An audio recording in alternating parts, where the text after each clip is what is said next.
예수를 믿는다라고 하는 그 자리는 항상 신비롭습니다. 이따 결론에도 제가 말씀드리겠지만 지금 저와 여러분들이 이 자리에 와 있다는 거예요. 그러니까 예수를 믿고 있다는 거죠. 예수님을 찬양하고 그리고 그분 앞에 우리가 경배하고 예배하고 있다는 것 자체가 이게 얼마나 우리를 신비롭게 하는지 모릅니다. 그럼 우리가 어떻게 이 자리에 이렇게 와 있을까요? 분명히 성령께서 우리 가운데 어느 순간, 어느 시점, 어떤 장소에서 우리 가운데 찾아오셨기에 우리가 용기 있게 이 자리에 나올 수 있게 된 겁니다. 자, 그에 앞서서 오늘 예수님이 아주 중요한 말씀을 하시죠. 자, 한번 볼까요? 22절을 한번 보세요. 자, 다 같이 한번 읽습니다.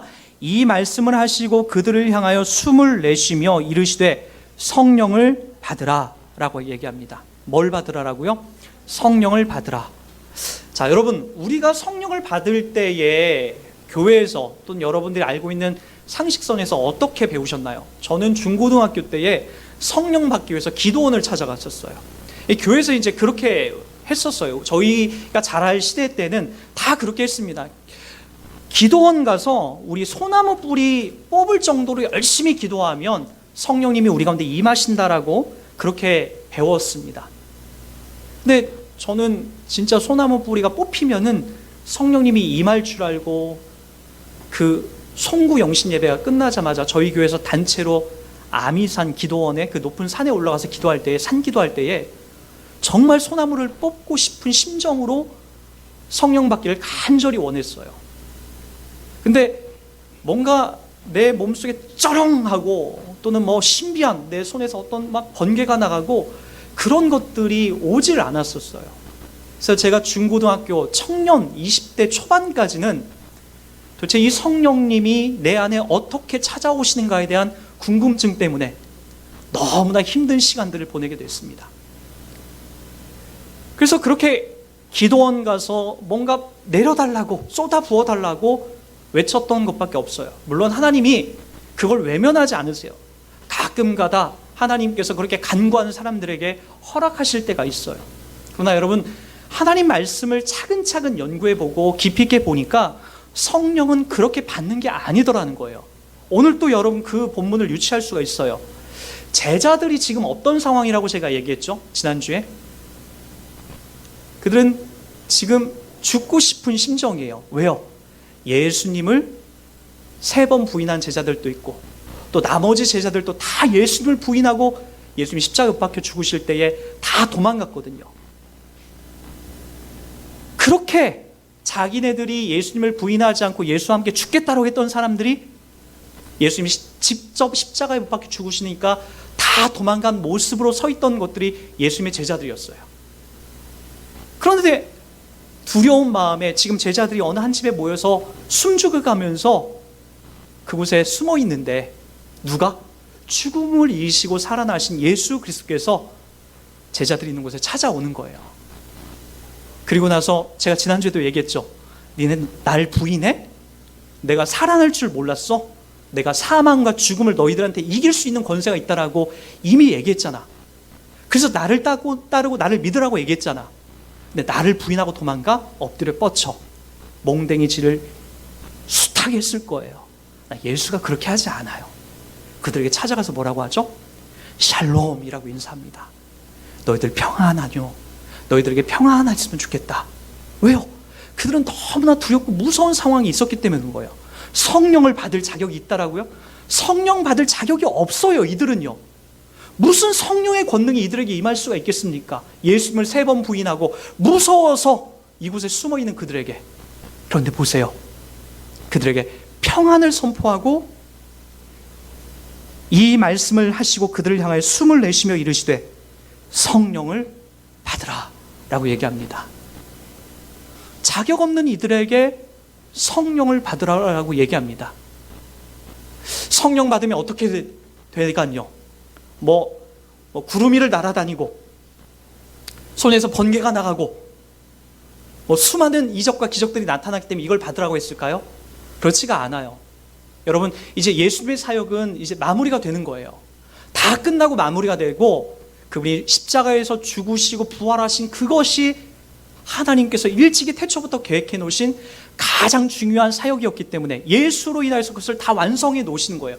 더 이상 다른 누군가가 그걸 완성할 필요가 없어요. 그러나 이제 예수님은 이 땅에 모든 사명을 마치시고 아버지가 계신 곳으로 하나님 우편으로 올라가세요. 그리고 그 역할을 대신 이어서 전하고 나눠야 될 분이 오시는 거예요. 그게 바로 누굽니까? 성령님이죠. 그래서 제자들에게 지금 성령을 받으라라고 얘기한 거예요. 표정들이 잘 모르겠다는 표정이에요. 예수님이 어떻게 말씀하셨는지 한번 요한복음 14장으로 한번 가보세요.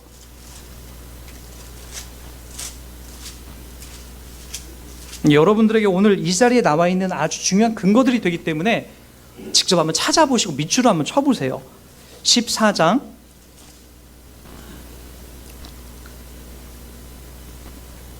16절 보세요. 같이 한번 읽어볼까요? 17절까지 시작. 내가 아버지께 구하겠으니 그가 또 다른 보혜사를 너희에게 주사 영원토록 너희와 함께 있게 하리니 그는 진리의 영이라. 세상은 능히 그를 받지도 못하나니 이는 그를 보지도 못하고 알지도 못함이라. 그러나 너희는 그를 아나니 그는 너희와 함께 거하심이요 또 너희 속에 계시겠음이니라. 아멘. 내가 아버지께 구하겠으니 그가 또 다른 보혜사. 이 보혜사가 원어로 파라클레토스예요. 파라클레토스. 또 다른 보혜사가 뭐냐면은 예수님이 우리의 첫 번째 보혜사예요. 파라클레토스예요. 예수님이 우리의 보혜사인 거예요. 근데 예수님의 역할을 똑같이 하는 또 다른 나의 본질을 똑같이 전하는 이 삼위일체 속에서 성령님만 엉뚱한 얘기하지 않는다는 거예요.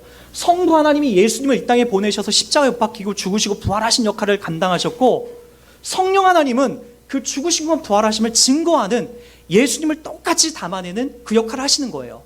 그래서 예수님이 파라클레토스예요. 보혜사예요. 그리고 그 성령 하나님, 또 다른 보혜사, 또 다른 똑같은 보혜사 파라클레토스를 바로 보내시는 거죠. 그게 바로 성령 하나님인 거예요. 그 성령 하나님이 오셔서 뭐라고 하시죠? 너희는 그를 아나니 그는 너희와 함께 거하시며 또 너희 속에 계시겠습니다. 이렇게 얘기하는 거예요. 아까도 말했지만 예수님을 3번 부인한 예수님의 제자들, 그리고 유대교회 그 전통 속에서 지금 겁박을 당하고 있는, 두려움에 떨고 있는 이 제자들에게 바로 그렇게 못나고 실패한 그들에게 지금 무엇을 주겠다라고 얘기하는 거예요?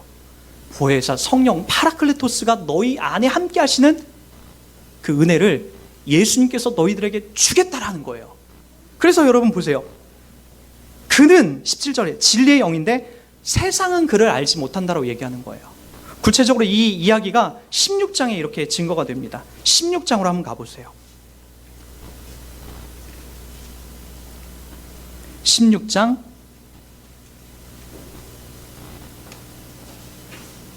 5절, 6절부터 제가 조금만 읽어드릴게요. 지금 내가 나를 보내신 이에게로 가는데 너희 중에 나더러 어디로 가는지 묻는 자가 없고 도리어 내가 이 말을 함으로 너희 마음에 근심이 가득하였도다.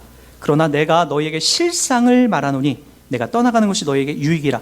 내가 떠나가지 아니면 보혜사 파라클레토스가 너희에게 오시지 아니할 것이요 가면 내가 그를 너희에게로 보내리니 그가 와서 죄에 대하여 의에 대하여 심판에 대하여 세상을 책망하시리라.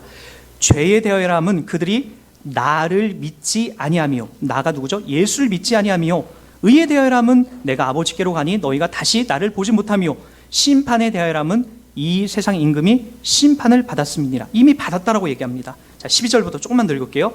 내가 아직도 너희에게 이를 것이 많으나 지금은 너희가 감당하지 못하리라.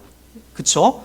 그러나 진리의 성령이 오시면 그가 너희를 모든 진리 가운데로 인도하시리니 그가 스스로 말하지 않고 오직 들은 것을 말하며 장래 일을 너희에게 알리시리라. 그가 내 영광, 예수의 영광을 나타내니 내 것을 가지고 너희에게 알리시겠음이니라. 자, 이제 한번 저를 보세요. 그러나 진리의 성령이 오시면 그가 너희를 모든 진리 가운데로 인도하시리라. 성경에서 말하기를 요한복음 14장 6절에 나왔지만 내가 곧 길이요 진리요 생명이라고 했습니다. 예수가 곧 길이고 진리고 생명이다라는 거예요. 그러니까 성령님이 오셔서 하시는 가장 중요한 역할은 예수님을 증거하는 거예요. 예수님을 담아내는 거예요. 여러분들 보고 헌금을 강요하고 가서 어떤 길거리 나가서 사람들을 데려오고 여러분들 보고 어떤 큰 봉사를 하고 그런 게 아니에요. 성령의 역할은 바로 예수 그리스도를 믿게끔 해주시는 거예요. 그분이 여러분 안에 구세주로 고백되는 그 순간을 성령님이 만들어 가시는 거죠. 상식적으로 지금 한국 교회는 세상으로부터 많은 욕을 먹습니다. 진보의 싸움과 보수의 싸움, 또 보수의 때때로 이해할 수 없는 여러 가지 종교적인 역할들로 인해서 또 한기총에 한국 기독교를 전체 대표하는 것 같은 그런 포지션으로 인하여서 한국 기독교가 다 저렇게 상식이 없다라고 이해받는 그런 상황에 놓여 있습니다. 그럼에도 불구하고 오늘 교회에 새롭게 발걸음을 향하고 있는 분들이 있어요. 누가 하시는 걸까요? 세상에 어떠한 힘과 권력이 기독교를 누르고 예수 믿는 자들을 잡아 죽인다 할지라도 그 자리에서 또 예수 믿는 자들을 여전히 만들어내고 계신 바로 이 성령님, 그분이 지금 저와 여러분 안에 함께 하고 있다는 겁니다. 하나님 말씀을 좀만 보도록 할게요. 성경은 이렇게 얘기합니다. 우리 다 같이 한번 읽어볼게요. 고린도전서 12장 3절입니다. 그러므로 내가 너에게 알리노니 하나님의 영으로 말하는 자는 누구든지 예수를 저주할 자라 하지 아니하고 또 성령으로 아니하고는 누구든지 예수를 주시라 할 수 없느니라. 성령으로 아니하고는 누구든지 예수를 주시라 할 수 없다라고 얘기합니다. 오늘 저와 여러분들이 예수님을 믿기로 작정하여 또 예수를 믿고 있는 지금 여러분들의 환경과 여건 속에서 바로 내가 잘나서 그런 것이 아니라 내가 똑똑해서 그런 것이 아니라 성령께서 바로 예수를 믿게 하시고 전해주셨다라는 그 은혜를 여러분들이 누리셔야 됩니다. 예수님께서 성령을 받으라라고 한 그 숨결, 그 호흡에는 여러분 창세기에 등장하고 있는 성부 하나님이 사람을 만드실 때와 똑같습니다. 하나님이 진흙으로 사람을 만드시고 그 코에 생기를 후 하고 불어넣으니 생명이 됐다라고 얘기합니다. 살아있는 사람이 됐다라고 얘기합니다. 그러나 인간은 타락을 해서 범죄해서 바로 하나님과 단절이 돼서 영적으로 죽어 있는 상태가 된 거예요. 그러나 이제 예수님께서 죽으시고 부활하시고 나서 다시 그들을 만나자마자 뭐라고 얘기하죠? 이 말씀을 하시고 그들을 향하여 숨을 내쉬며 이르시되 성령을 받으라라고 얘기합니다. 왜요? 태초에 아담과 하와에게 생기를 불어넣어서 그들이 살아있는 존재가 됐듯이 저와 여러분들에게도 성령이 우리 가운데 임하셔서 예수의 호흡으로 인하여 상징적인 의미죠. 성령이 우리 가운데 계셔서 우리도 이제는 죽어있는 자가 아니라 예수 안에 살아있는 자가 되고 있다는 겁니다. 사랑하는 여러분, 그것이 어떻게 증명하고 있다라고요? 내가 바로 나 같은 존재가 예수를 믿고 있다는 거예요. 저희 교회도 우리 교회 처음 나오신 분들이 꽤 많습니다. 이 교회를 처음 교회 문턱을 넘고 오신 분들이 있어요. 신비하죠. 길 가다 인사하다가 저희 교회 한번 나오시죠 라고 툭 던졌던 말이 그들에게 마음에 꽂히게 되는 거예요. 또 어떤 분들은 한 아기를 놓고 아기가 아파서 잠깐 지나가는 게 기도해 줬는데 그런 분들이 또 교회를 찾아오시고 또 여러분들이 친구에게 살짝 툭 한마디 던진 그 뭔지 모르는 한마디가 그 사람의 마음에 작용이 돼서 바로 성령께서 그 안에 역사하셔서 바로 이 교회로 발걸음을 향하게 하신다는 거죠. 성령은 그뿐만이 아닙니다. 성령은 로마서 8장 26절에 또 이렇게까지 얘기하십니다. 다 같이 한번 읽어볼까요? 시작. 이와 같이 성령도 우리의 연약함을 도우시나니 라고 얘기합니다.